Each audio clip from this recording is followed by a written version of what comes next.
Okay, we'll call this meeting to order. First is review and approve March 22nd, 2022 minutes. I have a motion with approval of this vote. I second it. All in favor? I wasn't here. You weren't here. Is that a copy of them? Yeah. Okay. Okay. I just read it on the other side. Okay. That's right, see what you're doing.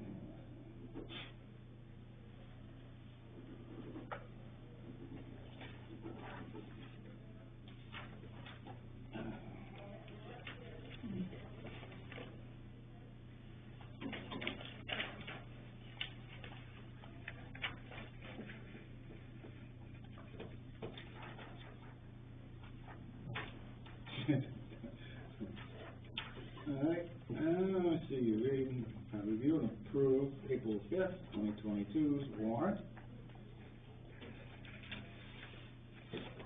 You guys have a chance to... I just read it. I didn't see nothing that scared me too bad, really.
I move this will be accepted. I'll second that. All in favor?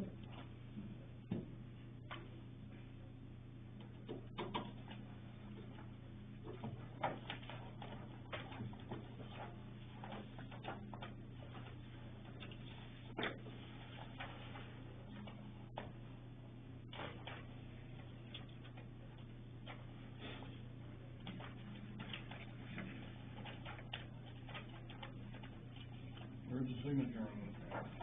You just sign on the side. Mm-hmm. Just sign it, that first page. Yeah. Like we do with, right down.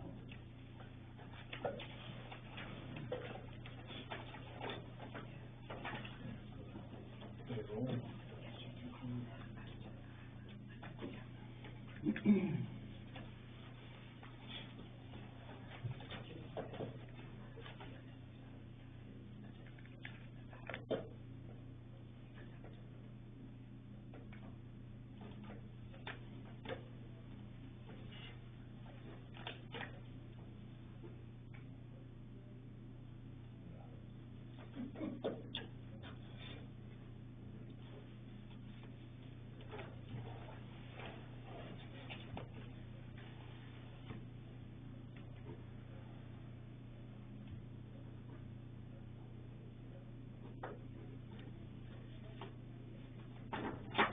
Alrighty then.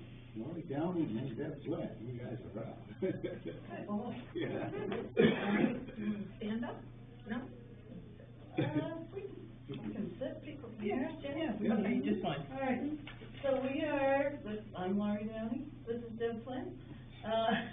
We are part of a group called the Grateful Undead. I don't know if many of you have heard of us, but we're a group composed of the 5 towns in the SAD 55 area. And we're about trying to support people who want to age in place. So in other words, who want to stay in their homes as long as possible. So we've been around for about a little over 10 years. And we started very small, just doing kind of a volunteer transporter group where we were giving rides to people.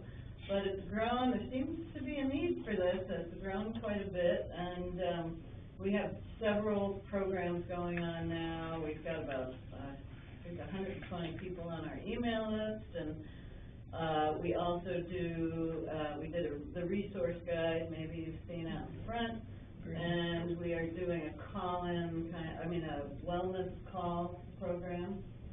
We also have a group called the Handy Helpers, which are basically people who are involved with the Porter Grange, and so they do volunteer kind of small repairs and adaptations to people's homes, like if you need a ramp put in or, you know, that kind of thing. And we welcome any other assistance like that. I guess there's quite a need for, you know, could you come in and just put a bar so I can get in and out of the tub? Just that one simple thing helps to keep somebody in their home versus having to leave. There are small things that we can do to keep people in their homes as long as possible. That's the point of that. Right. Not big, expensive things, just minor. Yep, and that's been popular. We've had a lot of people asking for help with that. And we've got a new initiative going on called Senior Central. Right now it's basically a group of people who are organizing events and workshops and social type things for older folks. But it will, in the future, they are hoping to look for a building at some point, and that's kind of a long range goal. But right now they're mostly planning events. Okay? Yeah, we'd like to get more events like what you and Connie were doing with the luncheon before the pandemic and all that, you know, trying to get back to something like that, where there's a place where they can meet and socialize. So the reason we're here is we applied to, the AARP has what they call the AARP Network of Age-Friendly States and Communities, and they have quite an active organization to support groups like this that are doing work around generally making your community more age-friendly, as they call it. So a place where people can, you know, can age and be comfortable in their communities. So we applied as a group and we were accepted, so we are officially part of the AARP Age-Friendly Network. And this is a certificate for the town of Baldwin to I don't know, commemorate that, I guess, and it's something. Each of the 5 towns got one, because there were 4 other people that went to the other select boards. Yeah. And they're collecting theirs and handing them to the select board to put up somewhere. The letters on the back to the town. That's why we got the double-sided plexiglass. Yeah. So even though we're a group composed of the 5 towns, each of the 5 towns separately is a member of this group. And there really are, despite online, they're building up a nice portal where there are a lot of resources. Wow. You know, that you might want to check out, that anyone could check out. I'll tell you how in a minute. Yeah. Okay, so here, let me. So first of all, on your your agenda, it's not the SRFA that it says after my name, SRFA. Yeah. Cross that out. It's Grateful Undead. When Bob asked me to add you, the last time you almost came, we thought that's what it was for. I'm in 2 groups, and that's not. That's right. Did you get that from Bob? No, not that piece of it, the request to add her okay. tonight. So when you go on the, I'm gonna have Bob send you this letter. And it tells you how to go to the quick start to get into the portal so that you can look around. There's a library in there, and there are reports from some of the towns. This one I printed out because I thought it was so good. It's the Age-Friendly Portland, Maine, 2015 to 2021. It tells what they're doing currently and what their goals are for the next 5 years. And it has a recognition page of people that are involved in AARP that are helping with the projects and things like that, you can go in for your town and you can actually put something like that in, like a town report, to be, you know, as you go along. And you can get some really good, connections that you might wanna network through so that you can find out how, some of these things like, exploring home sharing options, affordable housing, improved access to public transportation, snow shoveling for seniors. I mean, it goes on and on and on, speakers and things like that, online services. So, in the Quick Start Guide, it says, whether you're a volunteer, municipal employee, business owner, nonprofit advocate, elected official, or even AARP staff, your role as a leader in your community's age-friendly effort means you're eligible to participate in the portal. So I would think that anybody sitting here could go to the portal and see what's there and investigate, especially like you might want to, because you need to keep up with, you know, what's going on in the state, especially here in southern Maine. Bangor also has a really great report in there, so you can just take a look at it. But all anybody needs is this letter, which I'll have Bob, anyone that's interested, he just needs your email address, and he can forward this to you, and you can open the Quick Start Guide and set up your account, log in, and explore the portal. Okay? Oh, yeah.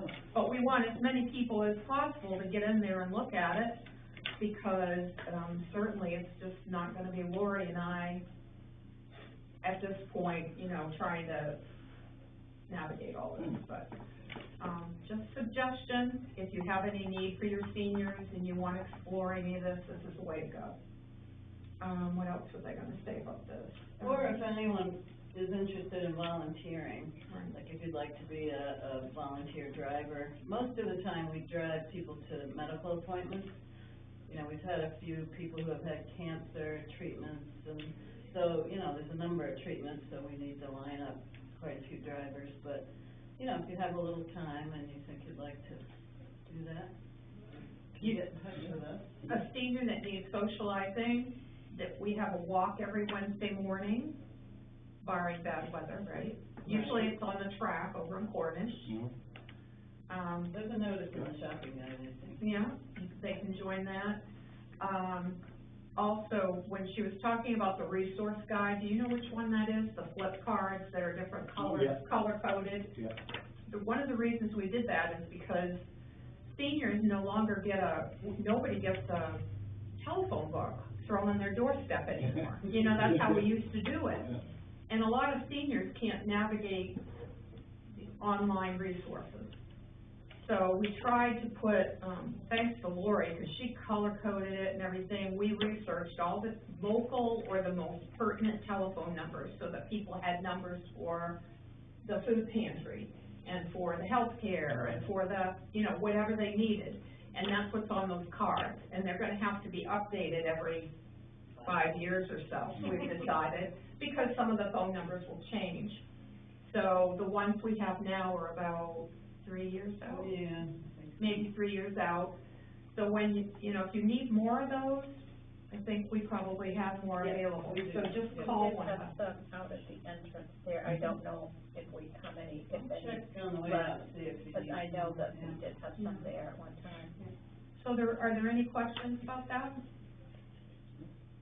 Is there any reason why your letter couldn't, be linked on the bulletin town page? No reason at all why it couldn't. I think that's a great idea. And, I wanted to take a picture of Lori and the selectmen in front of the steel. You can put that on the website and say, we're members of AARP. Oh, boy. Okay. They even sent us with a little thing, packet of tools you can hang this thing with. I mean, Oh, okay. they were pretty, efficient with that. Oh, that's If cool. you guys would line up and do a little photo op here. Okay. Sorry, Sorry. forget it. And let me give you this first. Oh, okay. Stand on this side. Okay. or should I? Do you wanna go in too? No. Thank you. No, I'm gonna just use you and the select board. All right, let me be on this side, so. I've got the seal in.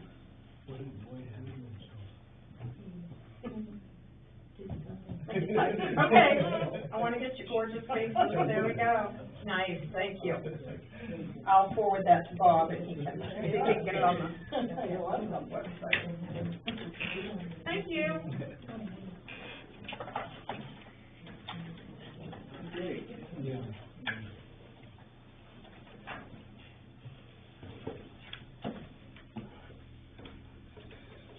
Alrighty then. River Road improvement right away. The update on that. Mr. Martin Pierce is now in the registry of deeds as the owner of the property in question. So we have a letter to him. So it's Martin Pierce LLC. My brother Martin is dead many years. Oh. LLC. Yeah, let's see if I have the deed here or not. I don't have the deed attached. It's 1723 Francisco Street, Berkeley, California. Yep. Yep. So, if we want to sign this letter and send it off to him,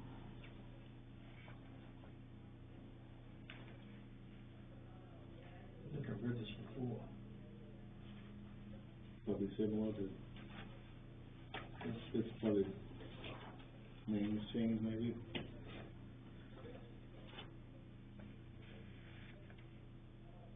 Mm-hmm.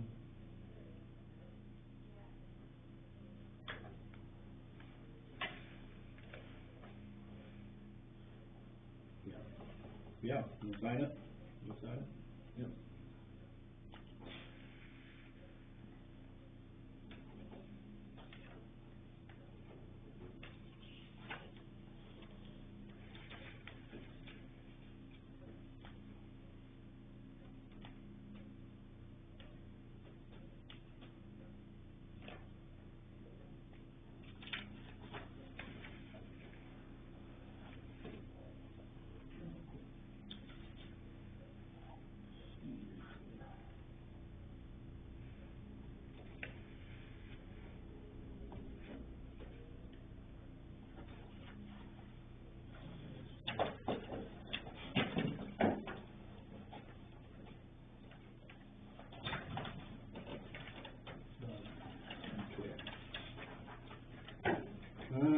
And report, analyzation, miscellaneous request for funding.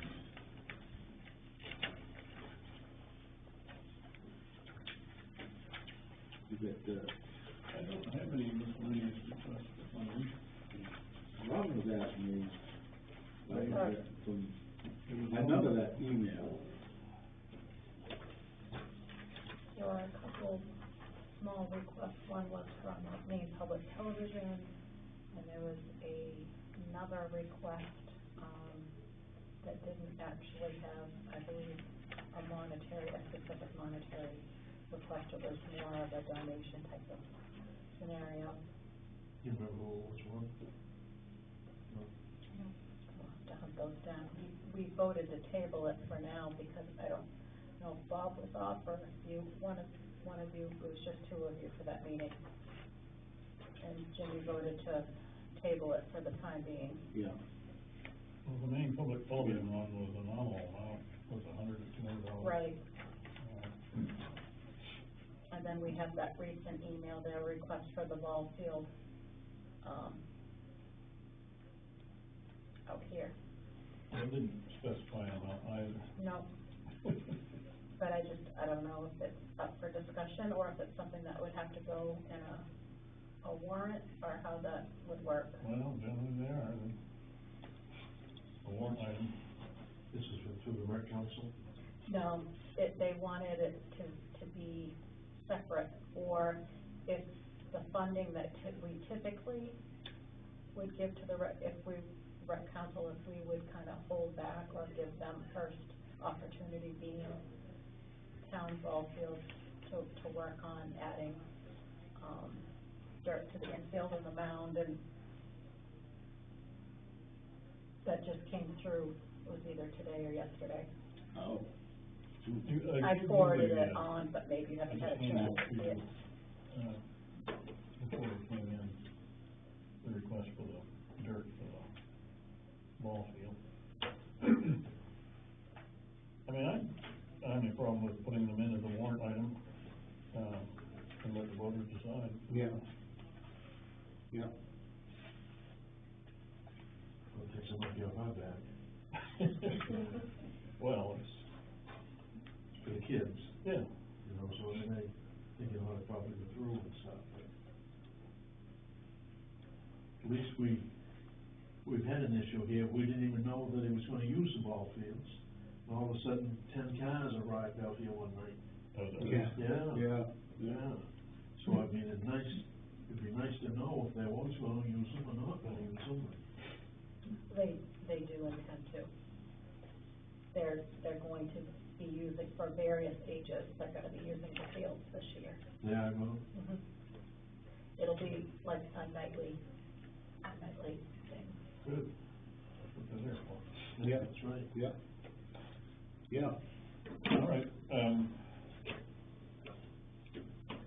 so I think for the, main public television, it was for, $200, I'm not sure if yeah, that was whatever, even that much. That's always in the town warrant, right? and now it isn't, but I thought we've done the public television one before. We've But if done it you- in the past, I know. If you give me show me the thing tomorrow, and I'll draft up a warrant item to put in for all three of those. Thank you. Yep, There's a lot of good in that main public television. I know, I subscribe to it myself. Yeah. I watch it once in a while at home.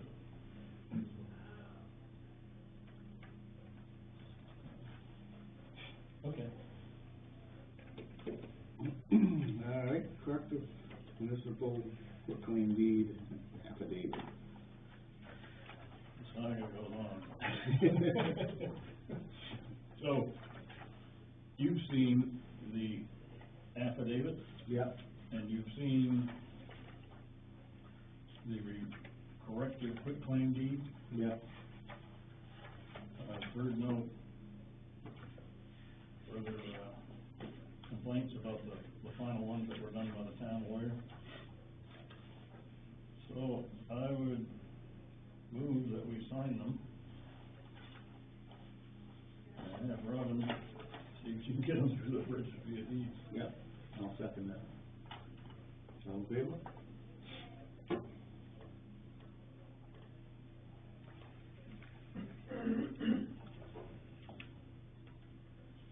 Thanks, April. And Deb needs to, witness her name.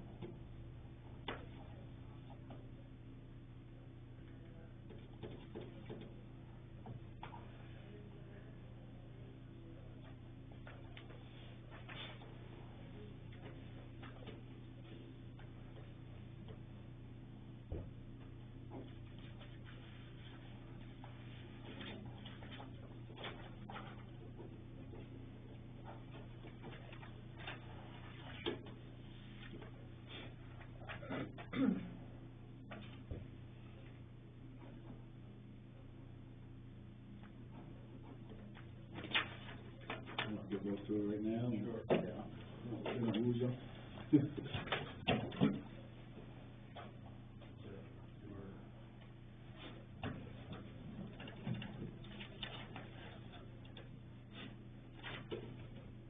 Okay, and that's it for that.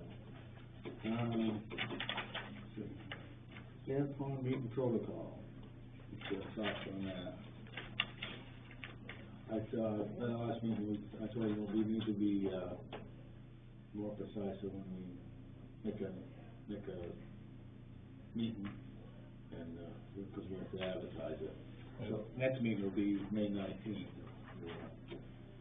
That was part of that email. I think there was like a Sand Pond cleanup date, as Yeah. well as the next 2 or 3 meetings were lined up in that email, which is helpful. Yeah.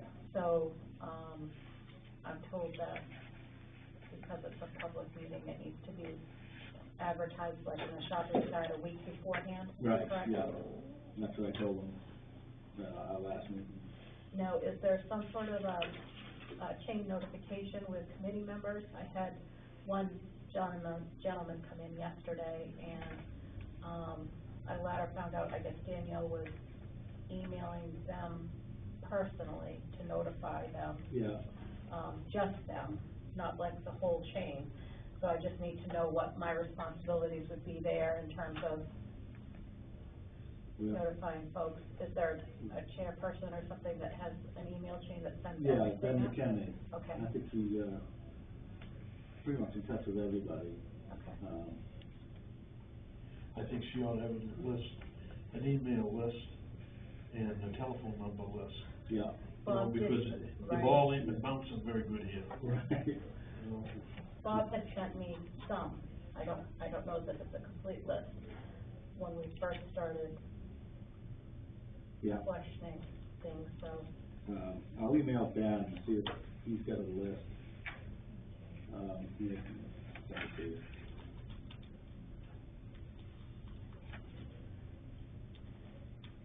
You still got Mike Toomey's address at home? I think so.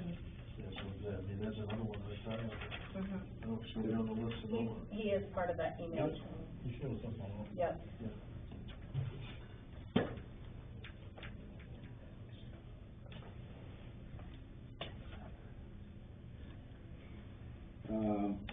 Speaking of, San Juan meeting, Emily is looking into, being qualified for a swim instructor. So we might have a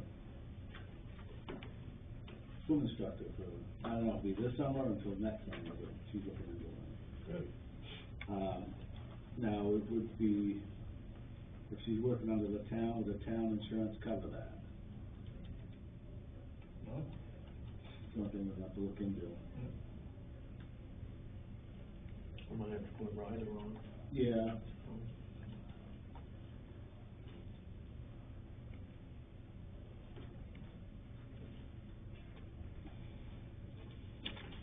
All right.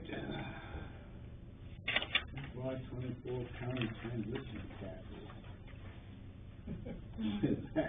Just going back to the swimming thing, Yeah. I wanna check that she's certified by Red Cross.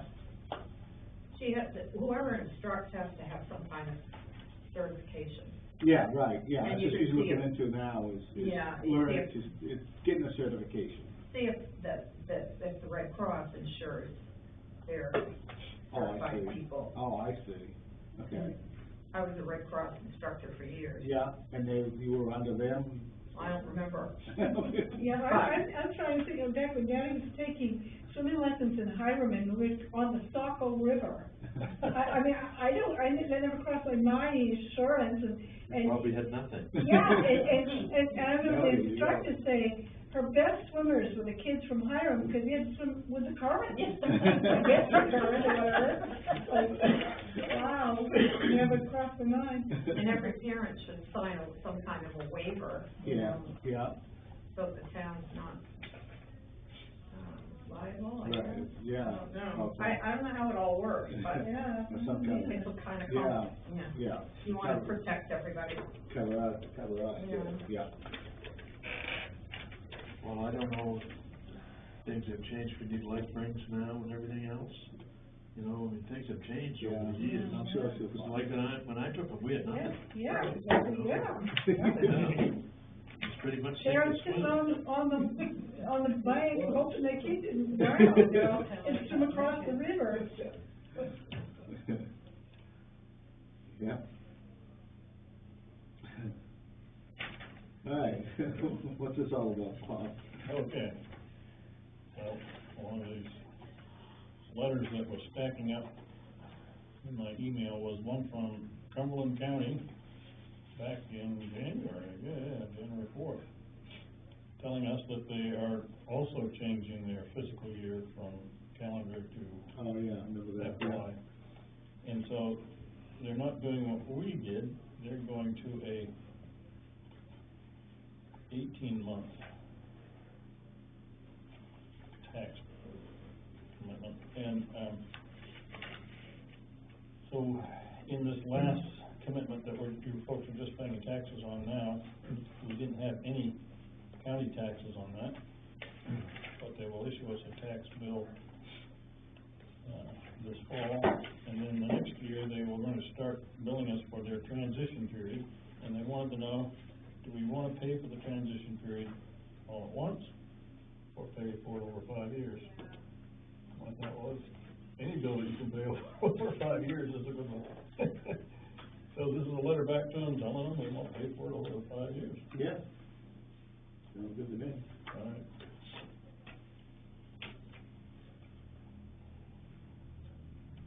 It'll start next year. That just answers the mail, so to speak.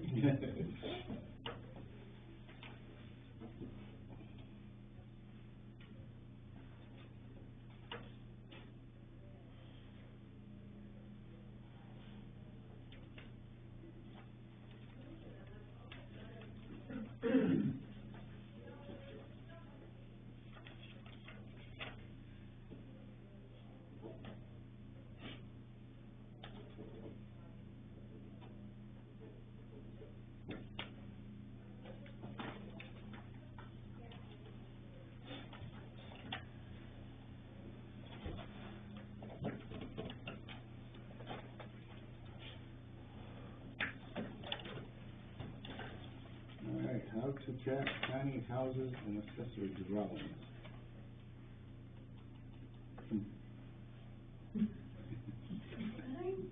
I have a quick question about that. What's the current status now in Baldwin regarding tiny houses and accessory dwellings? Like, are tiny houses legal, Yeah. and that's below 600 square feet, is that right? Or whatever it is. Yeah, the 400. the state's mandating, go ahead, Ralph. Well, there's state law, LD 1530, that has made tiny homes legal. Right. I'm not sure about how towns handle it. We don't have an ordinance to adopt it here. You could probably go by the state law, but there are some refinements and some vague spots that we could stumble on.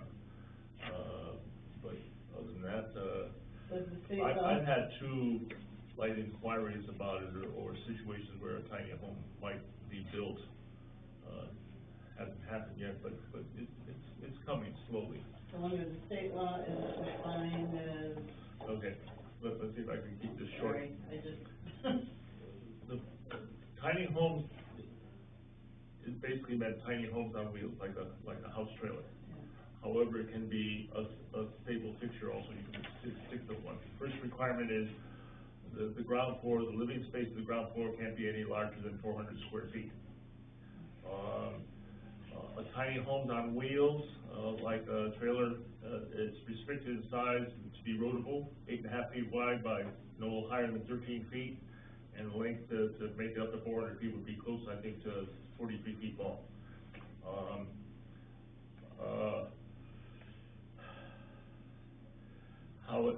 And if you use it and live in it, you can live in it for 6 months. You don't need a certificate of occupancy. You don't have to have it inspected as a structure. It doesn't have to live up to some stringent RV requirements, such as their electrical and gas construction within the structure. If you plan to live in there for more than six months a year, then it becomes like a house structure. You need, it can be the town, the ordinances, the code officer can inspect it, and also needs a certificate of occupancy.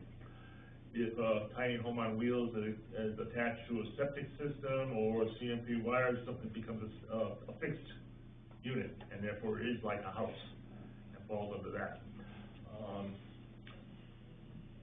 That's about it in a nutshell without getting too lengthy on it. Now, you're talking about taxes here. Yeah, this is a subset. Tiny home being lived in under 6 months, I believe, is non-taxable. You have to, it's like a vehicle excise tax, so they don't get proper tax. But it's just a fixed structure, You live in more than 6 months, you're attached to a septic system, which has to be done, and if you live in it more than 6 months, you have to prove your waste is being, dealt with properly, then it is taxable as a structure. Yeah, right now, we have situations similar to a tiny home on wheels, I guess, where people put, mobile homes on their property for their mother-in-law or, you know, a parent or something. Mm-hmm. And quite often those are taxed as on. It'll be taxed to the person living in the facility. Yeah. And after the tax, it'll say ON. We also have a situation where individual is living in what I guess you'd call an accessory dwelling. Carl Draper, who was passed away. Mm-hmm. But he was living in a cabin type arrangement on his sister's property, and that was being taxed as ON.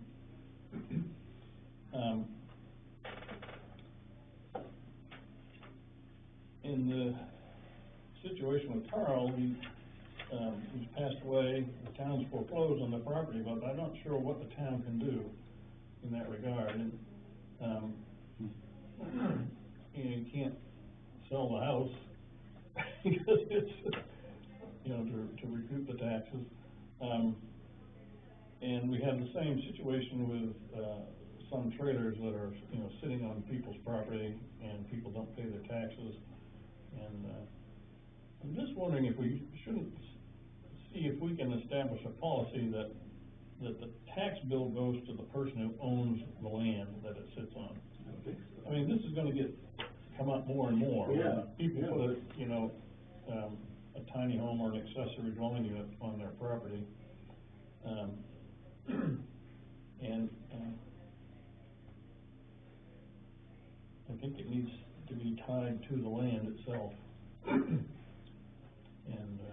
they work out amongst themselves, you know, how Yeah. the taxes. Yeah, that's what I But, said, yeah. you know, before we do anything, I would like to query, MMA and see what they think, but. Yeah. Yes, Joe. One of the confusions in here is that in the past, if there has been another dwelling unit on a property, we have asked people to separate out the land so there's a 2-acre lot with every dwelling unit. And then sometimes we don't. Mm-hmm. You know, and there's no clear delineation of when you need to have 2 acres with a dwelling unit and when you don't.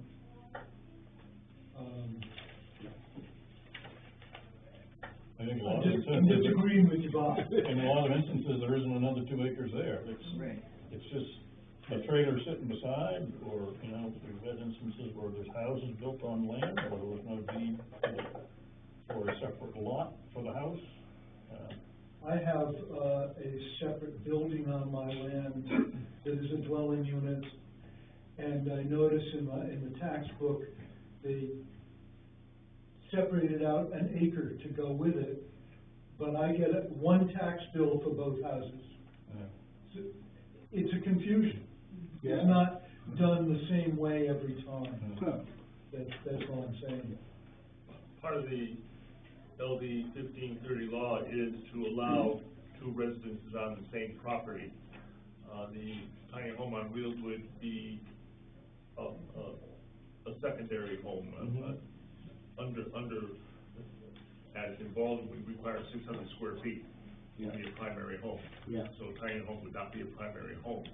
However, a tiny home could be built on an empty lot and be considered a primary home until a full-size primary home is built. It's a little vague, a little confusing, but that's the law. And the reason why they're allowing 2 residents now on the same property is they're trying to create affordable houses for people who don't have a lot of income. And so by sharing the property, that's one of the ways they're achieving it. I can see a lot of conflicts happening in that, particularly if, in a little guesswork, most people won't let a tiny home be on their land unless it's a relative. So your son or daughter moves in with a tiny home, and there might be family friction, and you wanna move off, how do you get a move off? Or the parents divorce and have to sell, what do you do now? Or one of them dies, what do you do now? You know, so there's a, I don't know about that. Array I'd of like to tax conflict. them to the, Yeah, he'd like to the landowner. Yeah, you're right. Yeah. Well, just a small, I mean, I don't think it is always about family members. No. Because it relates actually to some of the work we do with Grateful Undead, that, this has to do with, you know, often people, as they get older, they need more help, and they need either live-in help or someone who could live nearby. that's very true. Right, yeah. So that's another category of Yeah. people who, you know, I think it would make it possible for people to stay in their home Yeah. longer if they can have help that lives Yeah, nearby. we've had houses built here in Austin Cornish where they've built a 3-room suite for living, care people to Right. live there and Right. take care of them, so it does happen. Yeah. Well, it's, No, it could be- I'll draft up something, Okay. okay, so we can clarify how we do that. So a lot I of think people, that's still going round and round now. I don't think this is cut and dried yet. What's that? Tiny homes. No, I think it's a law. I ain't so sure. they haven't finalized it? No. Well, get up. We don't need to, we do it now. I'll be right back. Take your time. Yeah. Don't rush into it. Well, and I'll refer you back to the portal for the, AARP, the issues that Lori's talking about maybe some of those are being dealt with in Portland and Bangor, and some of the bigger cities have some policies that you can kind of feedback on. Yeah. Well, what difference would it be, some people, you know, they build a garage, but they have an in-law apartment above it. You know, that'd be kind of the same thing, wouldn't it? And they're taxed, what is taxed? Technically, I think that's an accessory dwelling unit. Yeah, I mean, but they do it now. Yeah. It's They do have, but I an mean, area there are- that can offer a lot of confusion. You said here's something about accessory homes. We don't really have a definition in our ordinance about an accessory home. Right. Cornish does. An accessory home can't be any larger than 25% of the original house. Oh, yeah. You know. We don't have a definition for duplex. We have for multifamily homes or two living spaces. So is a room of living space over a garage, accessory living, or is it a duplex? You know, we don't have a definition for it. Cornish's definition is duplex is two dwellings in which there's a common wall that's impenetrable, no doors. Yeah. Both have an entrance front door. Yeah. We don't have that. Right. This says here that's the one in the hall, Which one? the accessory dwelling unit That's a separate issue, it's one of the tiny home. from the tiny home. Yeah. I stand corrected. I know, it's confusing, but, because in many ways they're similar. Very simple, very simple. Yeah. But I thought they was gonna rewrite that, and they was gonna use, hometown rule on it. I know there's a lot of. There is a law they're working on right now that has to do with accessory dwelling units. I don't think it's. I think it's this one that I'm thinking of holding Yeah. right here now. Yeah, but the tiny home one, that was passed, what, a year ago, or? Yep, we've been to the state and we've been to the lawyers and MMA and they've said, it's done. And another topic that's not mentioned on here, but goes along with it, how do we handle tiny homes in our growth ordinance? If it's an offspring, it's a relative, and they're exempt from being counted as growth. But if you make a tiny home, a house and rent it out for commercial use to make a little extra money, you count that as a growth? Those are all good questions. So, So suddenly we have 3 tiny homes that take away from the growth that we can have 3 new residents coming in full-size primary homes. What do we do? Yeah. What do you gotta think about? All right. I guess we're done with it. All right, did they want us to approve this? New sign and? Yeah, the Yeah, email that we said- got today said that he basically had the flower boxes it was all set to go. Yeah. Everything was built, but he needed the final approval on the signage. Okay. This is, gonna be the new Baldwin sign. The ones that were vandalized, being replaced, you want to pass this around. Is this metal, Yeah. top to bottom? It is, isn't it? I mean, the posts and Yeah, sign and yeah. everything, they're all metal? Never mind the guy standing beside it. Did that show you how big it is? Yeah. Yeah, For scale, not. yeah. Listen. I did not know that. Yeah. Can we order the guy standing next to it too? You'll probably be shot That full of would holes. be a good idea. It was frightening. Yeah, that's extra money now. Standing right there watching you. Well, I'm just thinking 2 little light bulbs. Right? What do you? Red? Yeah. Red blinking, that's good. For flowers. Oh, yeah, okay. No place for flowers anymore. Well, Yeah, there is a I flower think- box. Well, probably it'd be easier. Yeah, that email said he's already got the flower box made. Yeah, the flower Oh, box. well, I think it would go down, yeah, I was thinking it would go down in there, but I always thought, I would love to take care of one of those boxes, but what a pain it would be. Not Be really. worried about the water. Well, yeah, I feel like I had to be out there every day watering. I watered it more than I just Hiram. don't use impatient. Just the Yeah. two that got, Well, the post office in Hiram, I still have to go and water it every day when it's dry. Yeah. So I make a motion to accept this. second. All in favor? I like the design, it's buttering. You all know that Mary made the design of the seal, right? Yeah. Probably the moment of my whole life. I'll never surpass that moment, I know. Nice. Yeah. All right, Oh, yes, you will. we have no reminders? Kathy, you got anything? So there's 2 signs, Yeah. and then what do we do about the others? Are they anywhere near needing to be considered, or? I know the one over Route 11, Vega Baldwin line, it's getting pretty soft. So and maybe within a couple of years, we'll probably have to replace all of them coming up next 4 or 5 years, so. How much are they? Well, yeah, to say 20 years. $1,500 for they 2. do that. Last Yeah. time we bought them, there was 5 of them for $1,500. I know, but they were wood. Yeah, that's right. Right, yeah, Where's the 5th one? let's see, There's 2 in North Baldwin, yeah, Oh, there's 2 2 in in West North Baldwin, there's 1 right across the road from our house.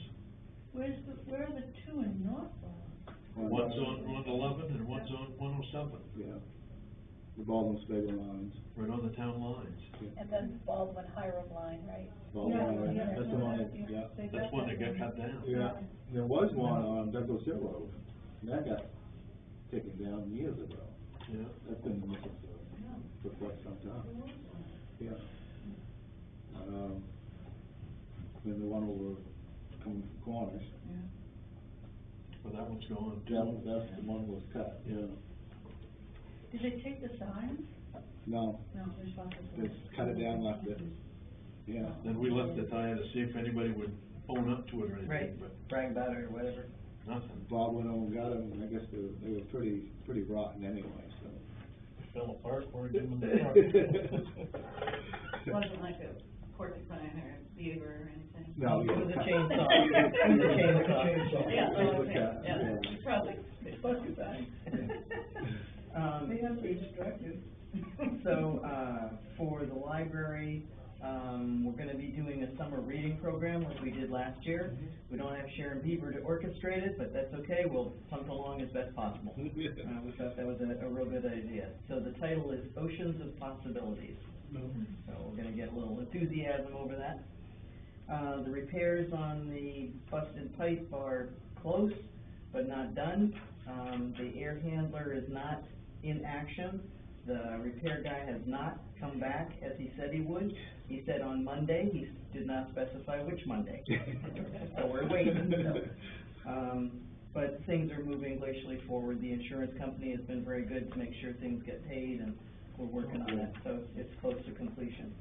We're looking at doing some more programs, and the artists that are there will be leaving soon, so we're looking to put more artists in. Yeah. So we'll get a rotation this summer of different artists coming through. Oh, yeah. Anybody that wants to have programs run on some given topic, please send suggestions to the library. We'll consider them. Yeah. What programs, what do you mean? People to come and speak, or if, like, say, somebody wants to do a tutorial on a given subject, we can do it as a video, or we can do it as a live presentation. So we're offering that out to various people. There'll be something coming in the shopping guide about that. The sand pond thing, there was a thing that came up, Emily was talking about the classes.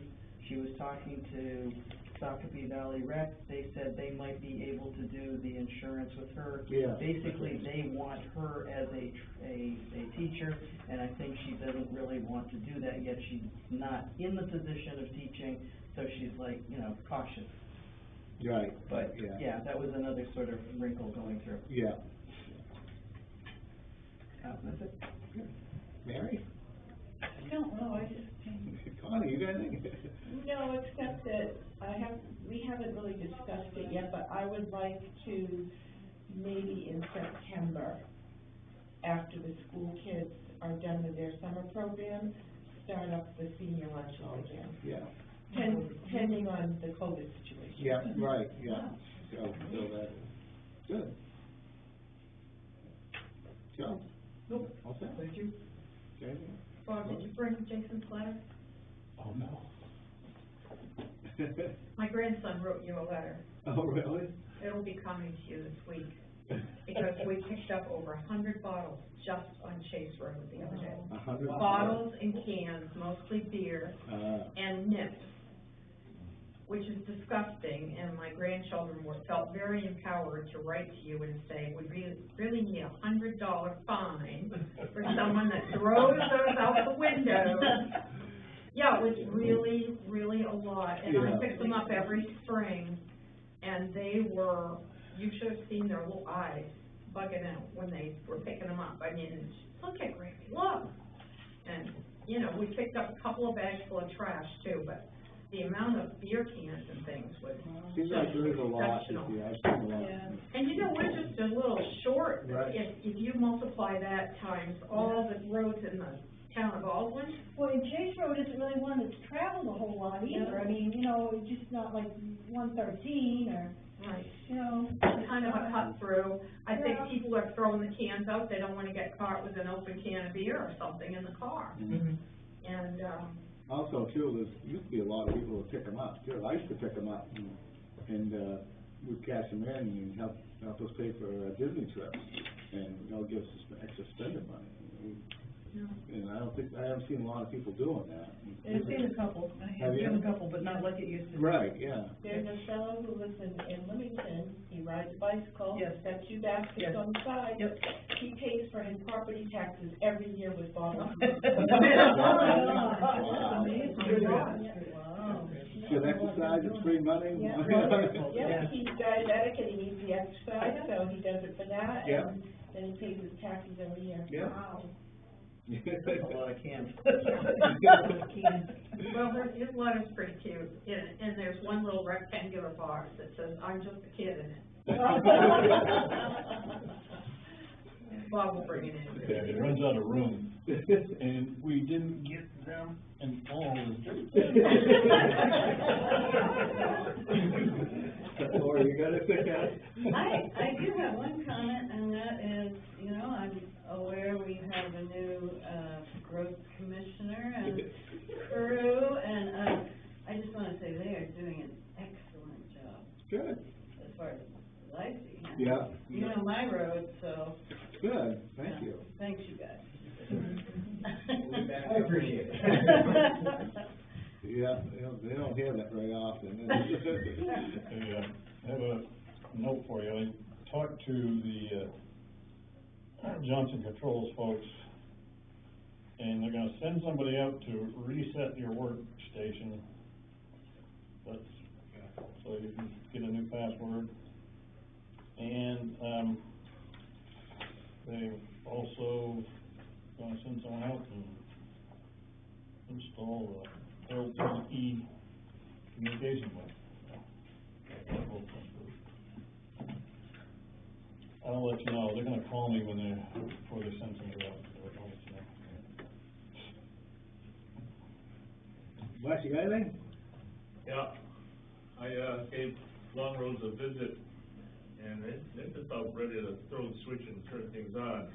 Yeah, I happen to catch an electrician there, and, that's why I know it's gonna be pretty soon. So I authored a letter to Kevin Kowalczyk, who's the project manager down in Boston, to let him know some pertinent things that needs to happen, so I need approval of the letter.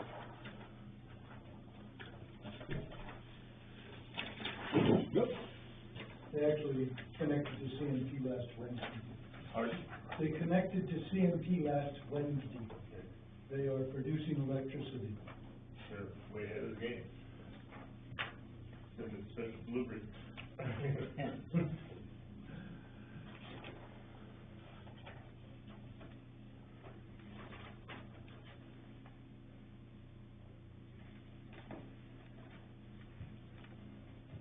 Yeah, I think, some of this thing is,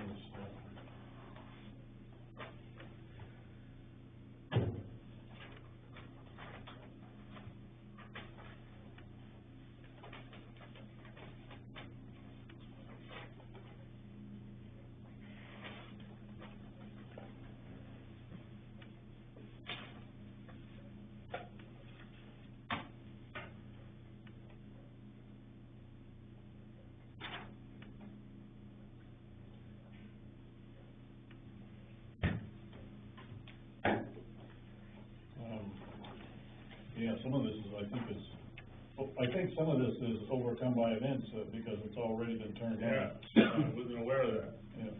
Maybe I should just give them a phone call. Yeah.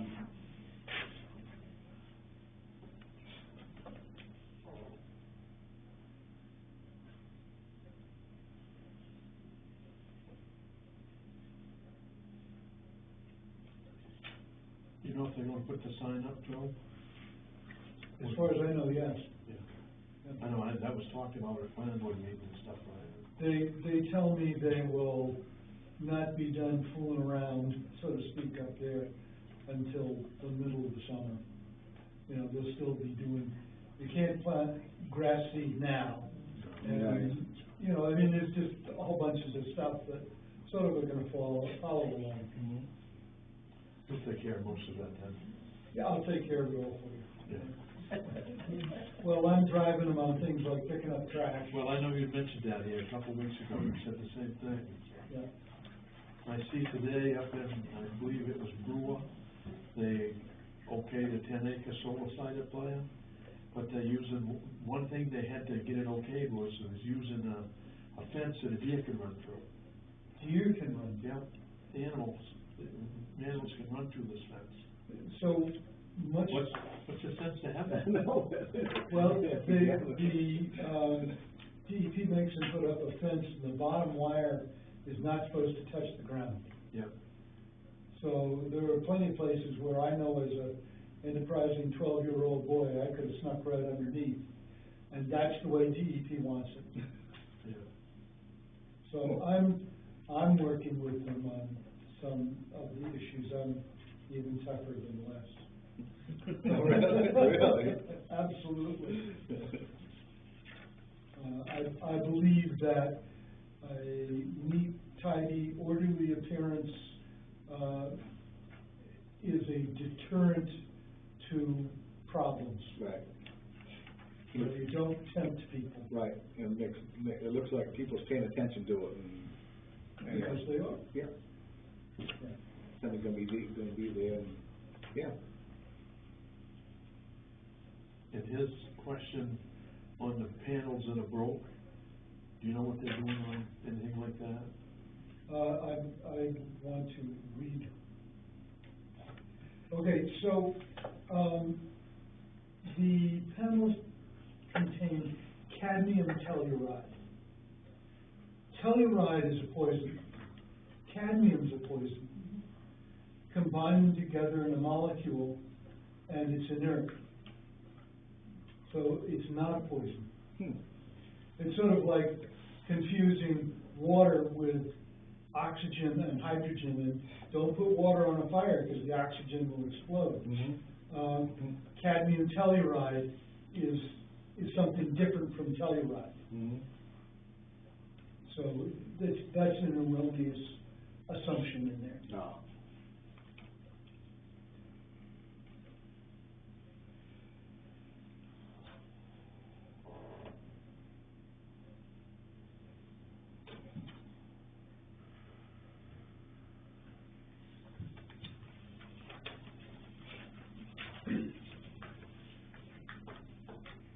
Anything else, Boss? That's it. Chad, you got anything? No? Getting ready for summer, getting ready to get out on the beach? Getting there. We also talked about, you know, the fence, putting up a fence down there. I don't know if we're gonna have funds this year or not, but, they want a shack for him to go into, or something portable. It's, Buy one of the chairs with the top on it. Yeah, a chair, an umbrella, something that's that another he doesn't have to thing sit in the they truck. brought up too, provide him a chair. Your pickup's pretty comfortable, isn't it? Yeah. Yeah. Nice cool in there, and AC on. Yeah. Yep. Radio. Radio, yeah. Steve, you got anything? Good. No one can listen to you anyway. Chris, you got it? Well, I hope you listen to me. Oh yeah. You count. Okay, I can, all right, you're just number two. Right. So one of the things I had was, what is the board's opinion on posting a weight limit on Fremont Avenue? Weight limit?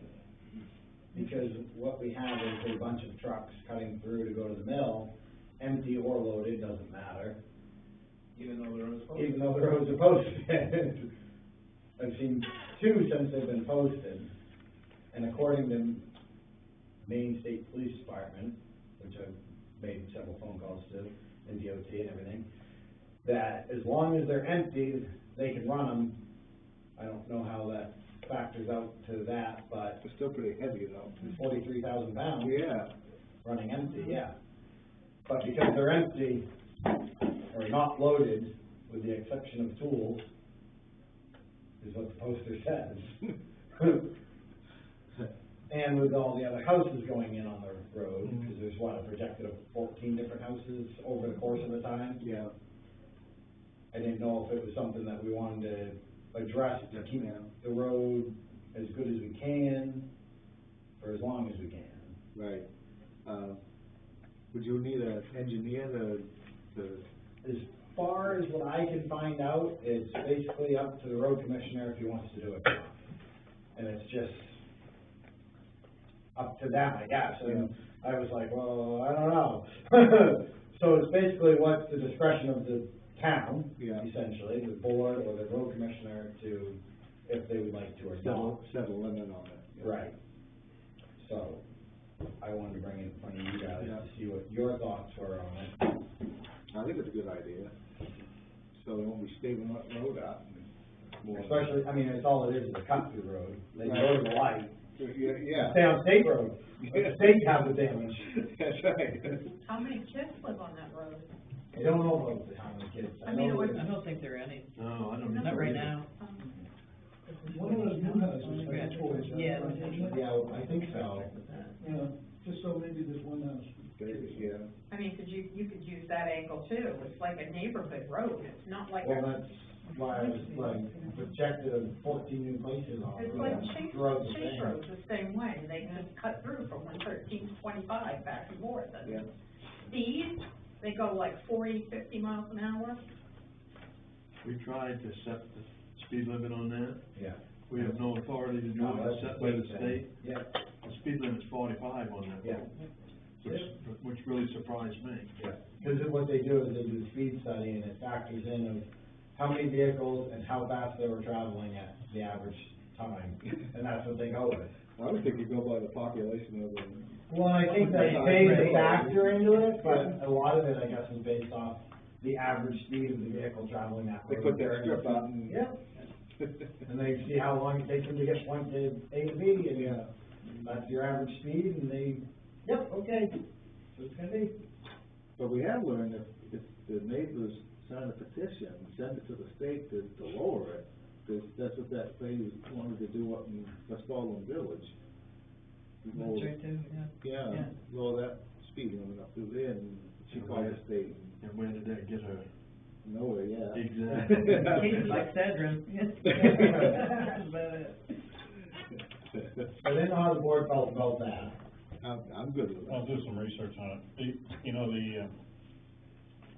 The posting of the roads that we do for the mud season, for the orange signs,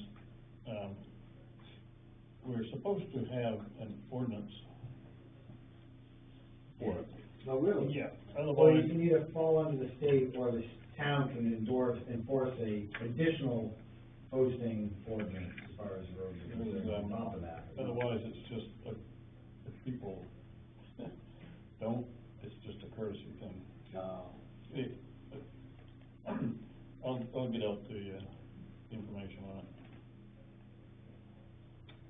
Another thing too is enforcing it. Yeah. Well, that's the other thing is We have no They're pretty way much to stand gonna- on right now, that's the problem. Yeah, yeah. Anything else, Chris? I don't know. Our backhoe's currently sitting at the solar farm at my Edis pit, So that, because it's currently out of commission. Oh, really? Yeah, it sprung a leak in the transmission oil filter. Don't know how, that was it, it wasn't because anyone so we really. So that's where that currently sits, and we're waiting a fuel, filter for that, so we can get that back on the, in service. Okay. I can't remember. We took a bridge class today. It was Oh, very really? informative, Yeah. so that was good. Not very good for the town, but very good. I was gonna say, how much it gonna cost us? Well, we don't know yet. So that, it was a very good class though, and it was well worth our time and very informative, so, well, see where it lands us. I think that's all, I can't think of anything else. Okay. Robin, you got anything up there? Bob, you got anything else? No? Right? I listened to the other night, who was on the railroad meeting too, huh? No. Oh, this is gonna be two more, it's looking like the railroad, it's looking like they want a bike trail on the railroad, is what it's looking like. A $64 million project to pull the rails up and pave, where the rails was and stuff, but it's looking like there's more, there is no economical benefits you know, to do any freight on a railroad, because there's nothing up through here anymore. So, but people are looking for a place to go ride a bike that's safe and off the highway and stuff like that. It's looking like this is an excellent deal for it and stuff, so. Anybody wants to know anything more about the railroad thing, where we're coming, that's another meeting on the 19th. Then they'll give this information to the state, and let the state decide what they wanna do. I think, isn't Nickel Ernst is Baldwin's representative on that, committee or board? Yes, for the rail trail. Like on the council. Oh, you are too, but isn't Nickel part of that group? He isn't? No. Oh. No. There's a member from Standish, there's a member from Portland Water District, there's a member from Baldwin, Hiram, Brownfield, and there's a couple people from Freiburg. Oh, okay, so you're the representative from Baldwin. Yeah. And do you know Nickel? Was he, Oh, yeah. was he on that? 'Cause No, I haven't seen his name come up or heard anything from him. he passed around a notice about that Zoom, you know, I couldn't make it, but, anyway. He had me post on our Facebook page the link to Somewhere the he's Mountain Division. getting a data feed. Yeah. Well, it's pretty, I mean, you can get longer on the web and stuff about it and everything, but Right. it's been informative. It's a lot of money to be spent, but on the other hand, it's a natural resource that we can have for a long time if we do it right. And the Wyndham side of it is all paved, the Freiburg side is all paved, Right. so I don't know why they, you know, I don't have the final say or anything, but it looks to me like they want it for a bike. And if you, the two options was either use stone dust or use, asphalt, you know, and blacktop it and stuff. So, I think if you're gonna travel with a bike, you're gonna be a lot better off on asphalt than you are on stone dust. That'd be great, okay. So they are gonna pick up the rails, huh? Well, if they use that option. Yeah. You know, there was options from running Amtrak out of Portland to St. Johnsbury, Vermont, but this is all pie in the sky stuff, you know, it just, this rail hasn't been used in 40 years now and stuff, it's gonna have to be completely rebuilt and put all the switches in. Switches are $1 million a piece, you know, and road crossings and stuff like that, so that's why I say, it looks to me like it's gonna go towards a bike trail. So are they looking at ripping up the tracks or going next to the tracks like they did in Freiburg and Wyndham? Freiburg and Wyndham, the reason they used Freiburg and Wyndham is because they was the flattest places on the rail, Yeah. and they had the most space to work with. Now, you take that in the back of our house where it's built up about 20 feet, it's gonna be pretty expensive to put a trail beside the rail and stuff. Yeah. So that's why they're leaning towards, if they do that, pull the rail up. Cause I called the railroad guy for Maine DOT the other day about the tracks on School Street. Yeah. And he goes, I'd rather you not pave over them. He was pretty defensive over it, I was, okay, he goes, I'll come out, don't pave over 'em. He goes, I'm so mad at the state for paving over Steep Falls and Depot Road, he says, don't pave over 'em." Okay. So I knew we got in trouble doing that before. Yeah. Well, during that meeting, they were talking about if they go ahead with the rail and trail, pulling the rails up and selling it for scrap to get some of the money back towards Yeah. putting that together. Yeah. I would think that rails are worth a lot, they're very high-grade steel. They're not worth much of anything because they're 85-pound rail. And to do anything today with the cars, the size they are and stuff, you need at least 100-pound rail. And if you're gonna run passengers on it, you need 110-pound rail. Well, I don't necessarily mean to reuse the rails somewhere else, Melt it melt it down and make something else, some high-grade stuff with it. You know, when I used to work, we used to do a lot of scrap metal and stuff. Yeah. And when the Soviet Union fell, and, you know, the Berlin Wall fell. Yeah. And they went into East Germany, and they junked everything they had. and everything, every boat that was coming down the Rhine River was full of scrap metal. Well, that plummeted the price of scrap metal and stuff, and most of the scrap metal was going to India at the time, because that's why your rail was redone and stuff down there.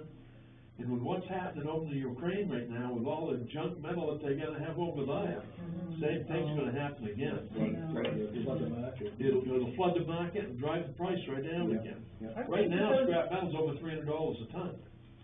You know, for I would bad think metal. that those rails might be worth something as antique a little bit. I was thinking the same thing, kind of. Yeah, I mean, you're like, I mean, it's like, if you're doing a commemorative. restaurant or something, you might wanna use them as, I don't know, decorative, or maybe they use kind of a structure, I don't know. What's worth money on them is the switch stands, Yeah. the switch points, Yeah. the frogs, and where they go from one track to another and separate them stuff, that's where the money is. Yeah.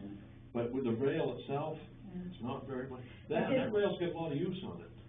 It's pretty well flowed right now. Mary and I did the Baldwin historical sites and everything, with the paintings, and, so now we're doing Hiram. Oh, nice. And I just did the Hiram train station. Oh, cool. Yeah, it's pretty neat building. Huh.